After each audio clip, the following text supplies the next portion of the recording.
Hi friends, అందరికీ చాలా రోజుల తర్వాత ఈరోజు వీడియో పెడుతున్నాను. అది కూడా చికెన్ కీమా. కొంచెం హెల్త్ బాగోలేక పెట్టలేదు ఫ్రెండ్స్. అయితే ఫస్ట్ చికెన్ కీమా ఉండబోతున్నాను అనమాట.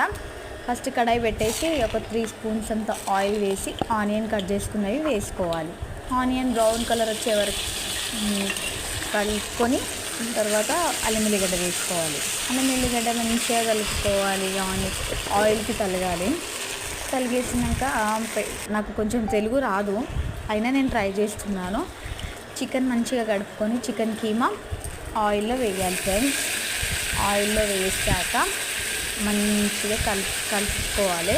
వాటర్ ఉంటుంది కదా చికెన్ కీమాలో, మొత్తం మనం ఎంత గట్టిగా పిండినా కానీ వాటర్ వస్తుంది. మంచిగా కలుపుకోవాలి. వాటర్ వెళ్ళేంత వరకు ఒక 2 స్పూన్స్ అంతా పసుపు వేయాలి.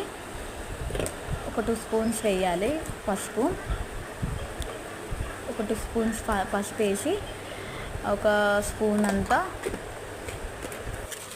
పసుపు వేసాక ఒక స్పూన్ సాల్ట్ వేయాలి. సాల్ట్ వేసేసి మంచిగా కలుపుకోవాలి. మంచిగా కలుపుకొని ఆ వాటర్ వస్తూ ఉంటాయి, కలుపుకుంటే వస్తూ ఉంటాయి. ఒక 5 మినిట్స్ అలానే వస్తూ ఉంటాయి. ఆ వాటర్ వెళ్ళేంత వరకు అలానే కలపాలి. పసుపు ఉప్పు ఆ చికెన్ కీమాకి మంచిగా తలగాలన్నమాట. మా పిల్లలు అయితే చాలా అల్లరి చేస్తున్నారు, చికెన్ కీమా అని. అయితే ఆ వాటర్ కొన్ని వెళ్ళిపోయాయి. చికెన్ కీమా వాటర్ వెళ్ళిపోయిన తర్వాత కొంచెం కొత్తిమీర, ఒక కట్ట కొత్తిమీర వేసేసి అది కూడా మంచిగా కలుపుకోవాలి. కొత్తిమీర వేసాం కదా మనం. ఇప్పుడు మంచిగా వాటర్ అన్నీ వెళ్ళిపోయాయి. మంచిగా కొత్తిమీర వేస్తే కొంచెం స్మెల్ బాగొస్తుంది. అందుకే మనం ఏ కర్రీలో అయినా కొత్తిమీర కంపల్సరీ వేసుకుంటాం అన్నమాట.